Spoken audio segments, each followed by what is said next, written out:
Thank you very much, David, and welcome. Welcome to Goldsmiths Fair and the first of our discussions at lunchtime. And today, I've decided to focus on the special process of commissioning jewellery. I don't know if any of you have actually embarked on such a thing in the past or are considering it in the future, but hopefully you'll get some tips from our jewellers. And just some inside information, some good advice of things to consider if you would like to commission a special piece of jewellery. I'd like to introduce you to our two jewellers, who are Jo Hayes-Ward and Yen, both exhibiting in the fair this week, so you can, as David said, visit their stands and talk in much more detail about their work after we've finished.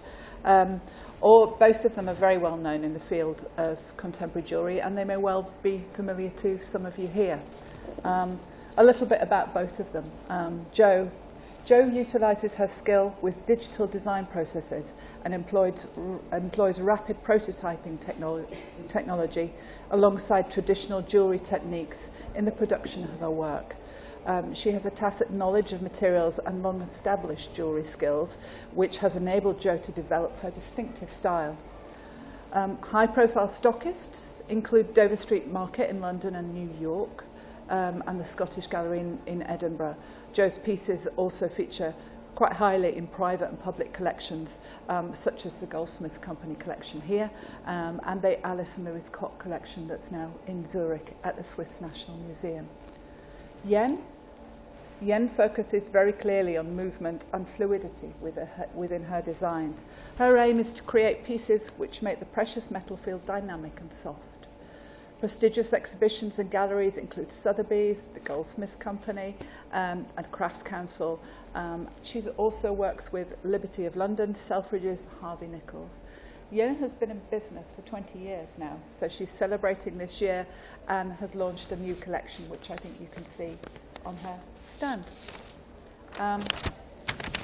So my question to you, first of all, as the audience, does anybody here have experience of commissioning a piece of jewellery? Has anybody worked closely with a designer? Or you have done? Yeah. Several pieces? Or? Well, I had a diamond that was in an engagement ring, and I didn't like it. Yeah. So I had it made into, I went to put the diamond to someone. You found a designer that you like, yeah. It's often a really good starting point. It's a common starting point. An old piece of jewellery, something that isn't your style. Or you inherit something you don't really like. Get it transformed into something that is really special. So a little bit of insight, which we'll get completely from the jewellers here. Both of you. Is commissioning a big part of your business? Do you get a lot of requests to commission special pieces as this lady's?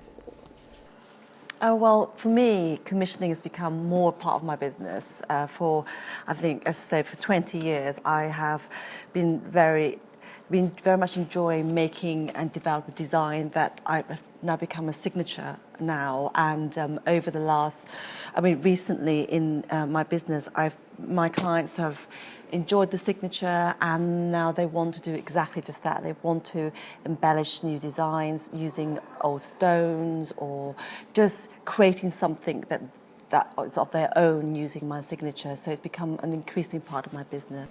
Yeah. What about you, Jen? Yeah, I would agree with that. I think when someone comes to commission something from me, they're very much looking for something that is in the aesthetic, which is part of my brand, as it were. So they might bring a stone that is really special to them. It's not in a nice piece, and then rehouse it in a design. Yeah. The design might be completely different from anything else that I've done, but it will have some of the key elements of other pieces. Very distinctively for both of you within. That's why they've come to you in the first place. That's one of the key tips. Is if you're considering this, if you've inherited a stone, you want to go down the road of this process. First and foremost, you start with a designer whose style you like. It's not just about somebody who uses diamonds. It's about somebody whose aesthetics that appeals, and that's when people first come to you, and that's the start of the conversation. How much can or do the pieces that you make with a client How much can they vary from what you would naturally make for your own collections yourself? Is there a big variety sometimes? Do you find yourself going off on routes that you might not have explored?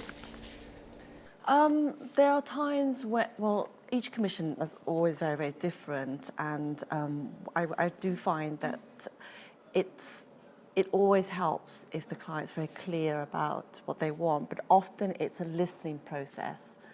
So it's that listening process that determines where we go from that point, really. Yeah. I was going to say something, I can't think of what it was now. I remember before you were saying sometimes the finished piece might be quite different from Yeah, so I mean you can have commissions that are really very close to what you're already doing, but then you can have something that it's impossible to be just like what you're doing. And through the commissioning process you come up with a new body of work, so it can be really an important process of diversion to a new place. So it's an exciting thing to do. Just to add to that, I mean, I think that that's such a wonderful part of processing. It's not only about delivering what the client wants. Sometimes within that process, something very exciting comes out. And with the right communication, yes, the delivery is fantastic, and you learn from that process, and something much more exciting to come through as well. So what are the important first stages, both for you and for somebody who's considering it? What are the first discussions, the very first stages of your discussions? What are the important things that you want from a client and that you give to a client in those initial period? The initial stage, it's about listening to what you want, and sometimes that can encompass so many things, and it's that listening process and talking process enables myself and the client just to break down what the key elements are, because sometimes it can be very exciting. You want this piece to encapsulate everything, and it's that talking process that kind of determines how we move forward, and it's that communication that's very key, and that's very much the starting point. And I guess you might spend a long time initially with those people. It can be a number of meetings actually. Yeah, before you even Yeah, start. because you have to kind of eliminate certain things and kind of hone in on actually what's the true point of this commission and what's going to be the focus, because a lot of the time people don't really know what they want, so it's kind of coming up with that together. It's very much a two-way thing. Yeah. I remember a jeweller once saying to me, one of the important tips that somebody gave to her was, for her, what she does in the beginning is find out what somebody doesn't want. And actually, so you don't even consider that as an option. And that just instantly made sense to me, because even if in the beginning, I know if I've gone through that process, I sort of know what I want, but not quite, and that's why I'm talking to another designer. I know what I don't want. Yeah. And I think that's a good thing to consider in the process for you as a client talking to a designer. Be clear about what you don't want. The rest will evolve. That's the skill of the jeweller. Okay, when do you start talking about budget? Obviously, commissions, you know, can be very lengthy processes, or somebody is commissioning a piece because it is a really special occasion. It is, you know, the biggest piece they've purchased, for example. When do you start talking about the money? I think you have to be really open about that right from the start, because, I mean, if it's not a huge kind of commission where it's a simple stone that wants to be in a simple ring that you're already kind of doing, that's one thing. But if it's something completely new, it takes a huge amount of energy as a designer to be able to create this piece with somebody else. And so you do need to discuss that right from the start, because time is money, and people may not really have a realistic idea of what the budget could be. So being quite open is really important about that, isn't it? I completely agree, and it can be very simple. It is simply loving a design and adding a stone to it or slightly tweaking the material. That's very straightforward. But when you do embark on something that requires, it is, I think coming up with design is can be a very simple process, but it's that communication, that time that we can't always budget in and we can't always foresee. So it's that point we do need, especially when it's a bigger commission or more complex, being transparent about where we're at. And it's, for me, important to communicate with the client to say, yes, you know, this is where we're at and this is where we might be going forward. So it's important. I guess there's lots of people who they've commissioned lots of people to do things. They're used to the process. And you know, from my own personal experience when I worked in galleries, and I would almost be the initial contact with the client before we got a jeweller involved in talking about commissions. It's some people, you know, they're quite pacey. They know what they want, or they can eliminate it. They can decide. It's quite simple. Some people really enjoy quite long, laborious process. So from a designer, a jeweller's point of view, you've got to make that assessment. I mean, yes, I guess you get an idea from the sort of piece they're talking about, but then, like you say, if it's something that immediately you haven't done before, you haven't used that before, it's a style, you know then that's going to be quite a lengthy process. So, yes, assessing that and yes, talking about the money right from the start, I guess, is important. For the client as well, you know, you've got to be, the expectations have got to be realistic. You've got to break it down into stages as well. So there's the initial chat, that doesn't cost anything, you know, it's about working out what the expectations are, what it might be, what this thing might look like. And from that point, I can come up with some kind of quote for the next stage and an idea. Next stage being the design process. Yeah, so I separate out the design process as a different cost to the actual final piece, because I don't know what the piece is going to cost until I've designed it. You know, I can have a bracket budget. It mustn't be over this. I'm happy to spend this, you know. But to get to that space. That initial chat, you then know from the conversation or conversations. Yeah, roughly. Likely, you know all this sort of, and then you say, well, we take it to the next stage. We do the design process, but this is going to cost this much. Yeah. So they're committing to that part of the process, because that is your skill, your experience, and your time. Yeah, absolutely. And in some cases that's not necessary because it's a simple thing, but I mean, I've done a recent commission where I had no idea what the final piece was going to look like until I'd spent 3 or 4 days working on it. And in that case, I had to charge for that time, you know, up front. And do clients understand that on the whole? Do they appreciate that that's as much of what they're buying into as any? Yeah, I mean, I think this particular client was coming to me because she already had one of my pieces that she loved. She had a ring that was broken that she had loved, but she needed to rehouse the diamond, and it was like, it was a natural thing to come to me, and so, yeah, in that particular case, it was perfect. And I think as long as you're open right from the start about how it's going to work, then everyone's going in with their eyes open.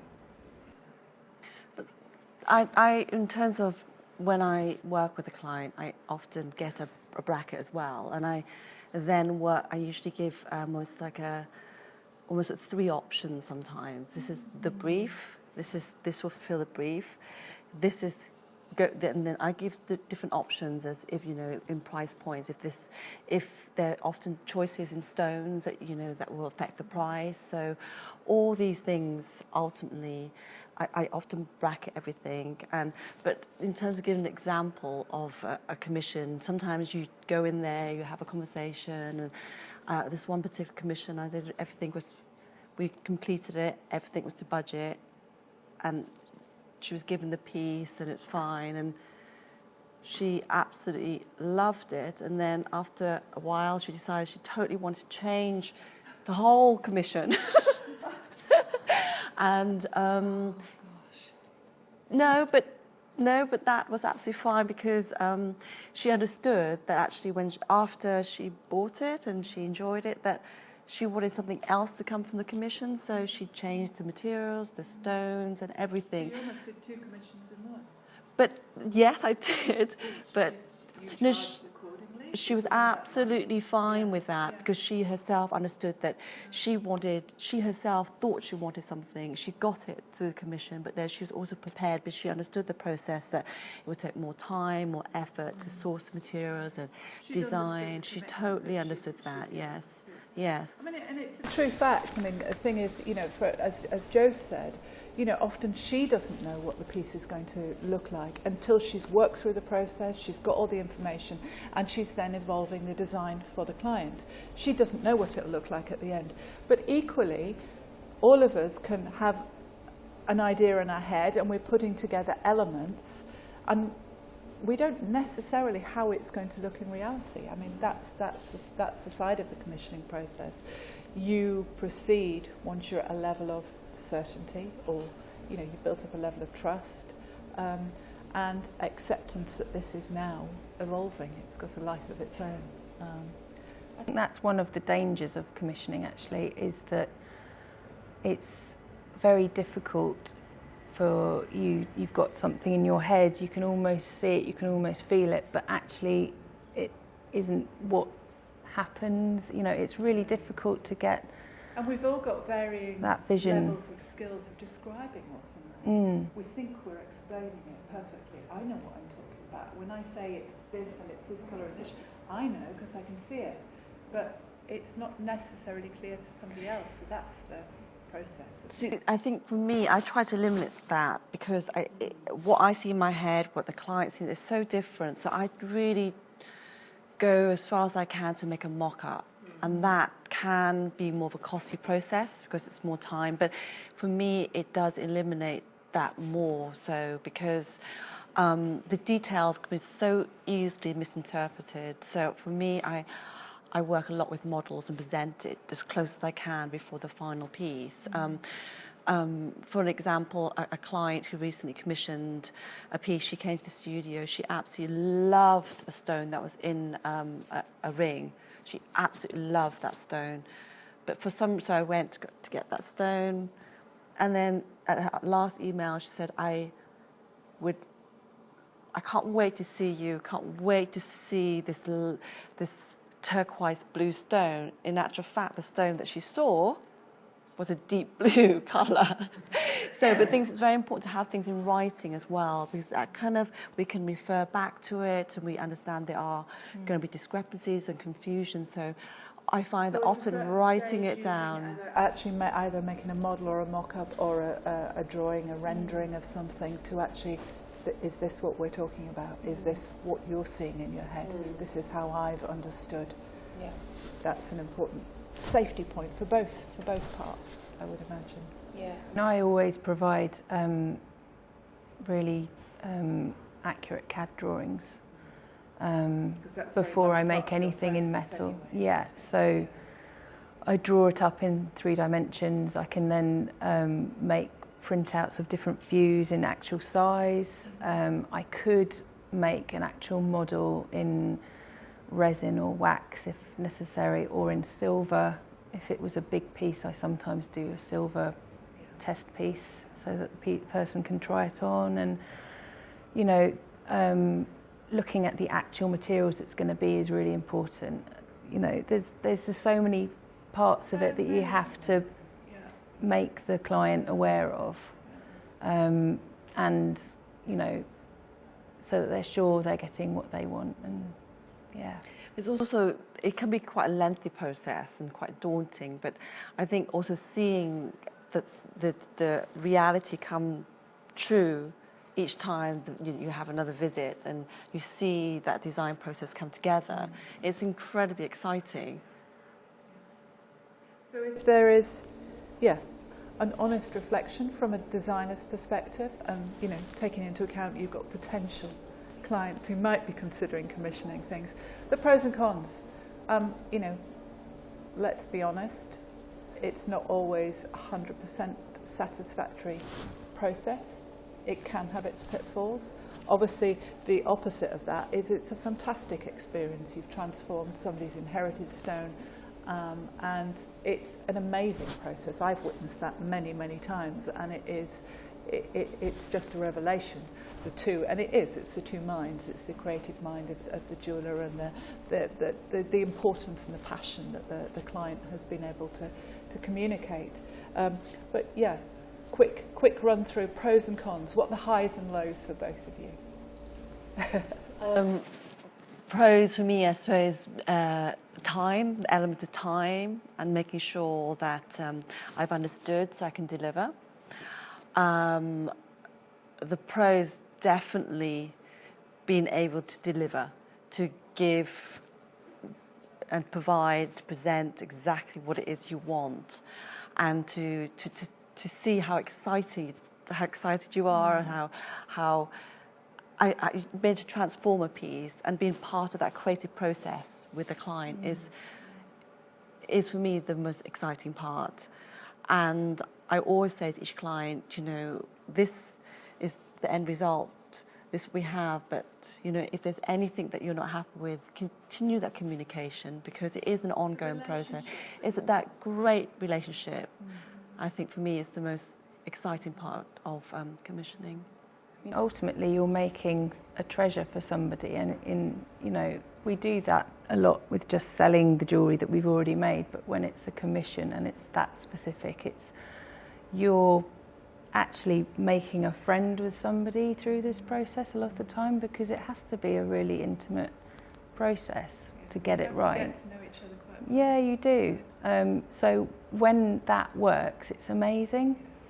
I have had a few commissions where it doesn't work, and that tends to be if I have a gallery doing the commission process, so I don't have that face-to-face time with the client. So it's because you're a step removed. Yeah, it's almost like there's Chinese whispers or something. You just kind of, it can slightly miss. I think I feel a lot more anxious. Generally, it's not, I don't think I've ever had a real problem with the finished piece, but I find it more stressful because of that. The processes can be not as smooth. Because I'm not sure that they're really communicating what needs. Having 3 people in that line, Yeah. I think it's That's obvious. difficult. It's a tricky scenario, and I think certainly if I was considering, you know, certainly a major commission, I'd want to be talking and working directly with the individual makers. So how was your experience compared to what you've heard here? Well, it was my first experience of ever having something designed, and I had no idea what I wanted, and I gave the jeweller complete authority. You knew the jeweller's work. No, I didn't know his work. He was recommended. Yeah. I hadn't seen anything he'd done. I was quite naive, I think, really. It was a long time ago. But I'm wearing it today because I thought I'd wear it. It's this little necklace with the diamond in the middle. And, you know, I've had it for probably 30 years. And it's so Success. You haven't gone to somebody else to have it reset. No, it's a success. No, I'm very happy with it, yeah. Good. How about anybody else? Anybody else done anything like that? Anybody considering anything? I'm considering sort of commissioning a new piece. I have some styles, but I don't want anything recent. I just want to have a new piece, but individualistic. Yes, yeah. And you'd approach an individual designer because you want something that's unique and special. Yeah. I mean, this today really is an wonderful opportunity It is. to look around, Yes. see what sorts of things people are doing. And for you, it's the start of the process, and as we said right at the beginning, it's looking at each individual maker's work and finding something that you relate to, and just seeing that. It's a very enjoyable part of the process, isn't it? Are there any other questions? Any other points? Yes. Can you knew that the person wasn't asking for you stuff, they hadn't done research on you, what you do? Have you ever done anything? Good question. Good question. Yes. Well, a lot of the time you might get someone coming to you because they've heard you're a jeweller, and they quite want a ring that looks a bit like a Tiffany ring or something that isn't what you do. Yeah. I've had to turn down a number of those. That's an easy no, I would imagine. That's just Yeah. no straight away. Yeah. I've also had commissions that somebody really wanted something that was a bit like my work, but I didn't feel it. It wasn't going to make me excited. And in those instances, I think you need to be excited about what you're taking on, because it is so much of a two-way street, a commission. So I have turned down commissions because of that. I think that's knowing what your line is. Yeah. It's really important, and I guess you get that more with experience. I guess when makers are just starting out, you're more likely to just take things on, and you will learn by those experiences. Well, it can be such a commitment as well. It might be that actually I don't have the time to take on something of that scale. Not necessarily what they're asking, but actually Yeah, time. you know, I can't do 10 commissions at the same time as well as run my business. So there are limitations to what you can take on at any one time, because when somebody comes to me for a commission, it has to be, although I have a couple of people that work for me helping doing some aspects of the business, it's me that does the commissions, and there sometimes isn't enough of me to do it. So How many do you juggle at the same time? generally never more than one at a time, because I find it, really strong. yeah. It's very strong. I mean, What if about it's a big commission.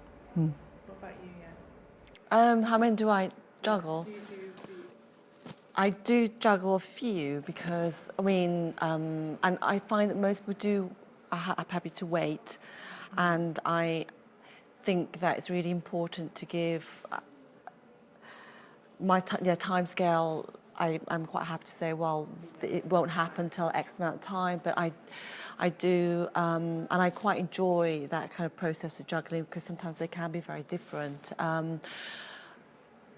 What I'm always happy to recommend somebody else if I don't take on the commission, if it's not right for me, or it's not a style that I'm comfortable with, I don't feel I can deliver, I don't feel like it's right for me. I'm always happy to recommend somebody else in the field that's more appropriate for the client. I would say that's a good mark of you're dealing with a jewellery designer of a good high calibre. It is the ones that will turn down things that they know they're not going to be able to fulfil how you would like. You're asking them to do something that either they're not capable, or they just feel is a compromise with their own style and their own aesthetic. There are many jewellers obviously who have the ability and the willingness to make up anything and everything. But when you're talking about this level of jeweller, this level of design jewellery, and it is about the person's aesthetic, their own style. That's what you're buying into, and I think the ability to say you've picked the wrong jeweller is a good stance to be able to say. Hopefully not too often, but it's a good line to have, isn't it? Thank you very much for coming. Oh, there's a few more questions. Thank you. No, do. Is it they commission you to do pieces, or do you give your collection to them to sell? This is the, when I worked with them, they liked the collection, and at the time, I think it goes through a fashion. At the time, obviously my work was appropriate for all the main department stores. They liked the collection, and they had the work in the various stores. So there was no commissioning there. It was just we like the work, we like the style, we'd like to buy it off you. Thank you. If that's it, but please now go see the reality of Yen's jewellery and Joe's jewellery at their stands. What stand numbers are you? I'm stand 60, just down the hall. And Yen's in the larger room. 27. 7. Thanks very much. Thank you.